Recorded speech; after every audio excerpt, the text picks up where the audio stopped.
Mass మహారాజే Raviteja నటించినటువంటి 'ఇరుముడి' చిత్రము నేడు ప్రపంచవ్యాప్తంగా గ్రాండ్‌గా రిలీజ్ అయింది. దాదాపుగా ఈ యొక్క చిత్రము 600లకు పైగా థియేటర్లలో గ్రాండ్‌గా రిలీజ్ అయింది. అయితే ఈ యొక్క చిత్రము యూఎస్ఏ కలెక్షన్‌లు గమనిస్తే మటుకు బాక్స్ ఆఫీస్ దగ్గర ఈ యొక్క చిత్రము ఫైనల్‌గా ప్రపంచవ్యాప్తంగా 22,00,00,000 గ్రాస్ మార్కు అందుకున్నట్టయితే స్పష్టంగా తెలుస్తుంది. ఇక షేర్ పరంగా గమనించుకుంటే మటుకు ఈ యొక్క చిత్రం బాక్స్ ఆఫీస్ దగ్గర 12,00,00,000 షేర్ మార్కు అందుకున్నట్టయితే స్పష్టంగా కూడా తెలుస్తుంది. నైజాం మరియు సీడీడీ ఏరియాలో కూడా భారీగా కలెక్షన్స్ వచ్చాయనేదైతే స్పష్టంగా కూడా తెలుస్తుంది. అదేవిధంగా ఈ యొక్క చిత్రానికి పాజిటివ్ రెస్పాన్స్‌ని కూడా సొంతం చేసుకుంది అనేది మనకు స్పష్టంగా కూడా గమనించుకోవచ్చు. ఈ యొక్క చిత్రము యూఎస్ఏ గురించి మనం మాట్లాడుకుంటే మటుకు యూఎస్ఏలో ఈ యొక్క చిత్రము బాక్స్ ఆఫీస్ దగ్గర మొదటి రోజు వచ్చేసి $500,000 రీచ్ అయినట్టయితే స్పష్టంగా కూడా తెలిసింది. అంటే రవితేజ కెరీర్‌లోనే హైయెస్ట్ గ్రాసింగ్ కలెక్షన్స్ అక్కడ అనేది మనకు స్పష్టంగా కూడా గమనించుకోవచ్చు. రవితేజ కెరీర్‌లోనే మొదటి రోజు $500,000 భారీగా కూడా బీభత్సం సృష్టించింది 'ఇరుముడి' చిత్రము యూఎస్ఏలో అనేదైతే మనకు స్పష్టంగా కూడా అర్థమవుతుందనమాట.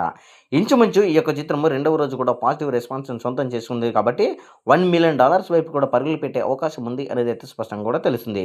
సో, ఫైనల్‌గా అబ్జర్వ్ చేసుకుంటే మటుకు మొదటి రోజైతే $500,000 రీచ్ అయింది అనేదైతే స్పష్టంగా కూడా ఇన్ఫర్మేషన్ తెలుస్తుంది. మరి యూఎస్ఏలో $500,000 రావడంపై మీ యొక్క అభిప్రాయాన్ని కామెంట్ సెక్షన్ తెలియజేయండి.